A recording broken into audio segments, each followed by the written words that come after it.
मामले में एफआईआर हुई है। एफआईआर में बाबा साकार हरि का नाम है ही नहीं। बड़ी हैरान करने वाली ये खबर है। मुख्य सेवादार देव प्रकाश के खिलाफ एफआईआर हो गई है। अन्य जो आयोजक हैं और सेवादार हैं उनके खिलाफ एफआईआर हो गई है।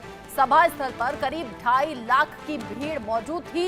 ये एफआईआर में जानकारी सामने आई है और एफआईआर के मुताबिक 80,000 लोगों की ही अनुमति यहां पहुंचने की ली गई थी। सेवादारों आयोजकों ने डंडों से जबरदस्ती रोका। वहां जो लोग थे जो पैरों की धूल लेने के लिए भागे थे बाबा की तरफ, उन्हें डंडों से रोका, लाठी उन पर बरसाई गई और ऐसे में मच गई भगदड़। भगदड़ मची तो सेवादारों ने मदद तक आम लोगों की नहीं की। जो लोग गिरे, जो लोग दबे, जिन्हें सांस नहीं मिल रही थी, वो लोग दम तोड़ते गए, लेकिन सेवादारों ने एक बार भी मदद करने की कोशिश नहीं की। एफआईआर में जल्द ही जोड़ा जा सकता है सूरजपाल सिंह और बाबा भोले का नाम भी। बाबा भोले, नाम भोले रख दिया, लेकिन काम ऐसे जिसमें कि 122 लोगों की जान चली गई है। प्रशासन भी ये कह रहा है कि 80,000 लोगों के पहुंचने की परमिशन ली गई थी, लेकिन पहुंच गए अनुमान से कहीं ज्यादा लोग। 2.5 लाख के करीब लोग यहां पर पहुंचे थे।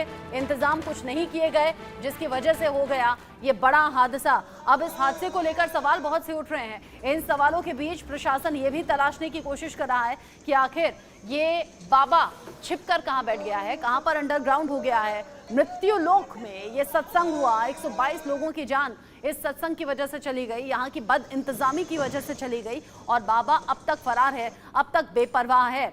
मौत की कड़ियां कहां कहां जुड़ रही हैं। देश के अलग अलग हिस्सों से, अलग अलग राज्यों से बाबा को सुनने के लिए, देखने के लिए लोग पहुंचे थे बड़ी संख्या में, लेकिन तभी हो गया बड़ा हादसा। तस्वीरें आप देख रहे हैं, हाथरस पहुंच गए हैं उत्तर प्रदेश के मुख्यमंत्री योगी आदित्यनाथ और उनके जरिए अधिकारियों से बातचीत हो रही है, मीटिंग ले रहे हैं और इसके ठीक बाद में पहुंचेंगे जिला अस्पताल में, जहां पर लोगों को अस्पताल में भर्ती कराकर इलाज उनका चल रहा है ताकि जल्द से जल्द उन्हें ठीक किया जा सके। साथ ही साथ जिस तरीके से अभी तक इस पूरे मामले में एफआईआर हुई है, एफआईआर में बाबा का नाम नहीं होने से ये पूरी खबर चौंका भी रही है। यहाँ सेवादार का नाम रख दिया गया, यहाँ पर जो मुख्य सेवादार था उसका नाम जोड़ दिया गया, जो आयोजक थे उनका नाम जोड़ दिया गया। सेवादारों और आयोजकों की ही क्या इसमें गलती है? क्या इसमें सूरजपाल सिंह उर्फ बाबा भोले, इसका कोई जिक्र नहीं होगा?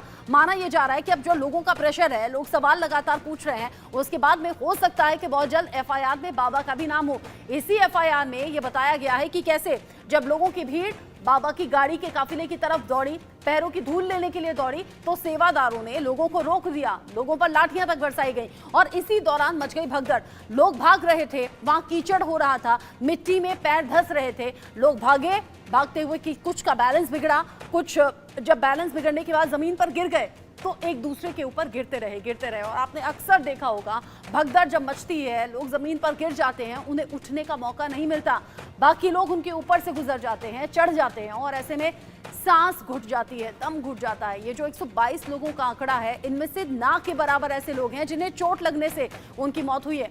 मैक्सिमम लोग ऐसे हैं जो दम घुटने की वजह से उनकी जान चली गई। 122 लोग अब तक दम तोड़ चुके हैं और अब देश भर में दुआएं ये उठ रही हैं कि 122 से आगे आंकड़ा ना पहुंचे, क्योंकि कई ऐसे लोग हैं जो अस्पतालों में भर्ती हैं, जहां उनका इलाज चल रहा है। अस्पतालों में पहुंचने के बाद भी बद इंतजामी को लेकर लोगों ने कई शिकायतें की।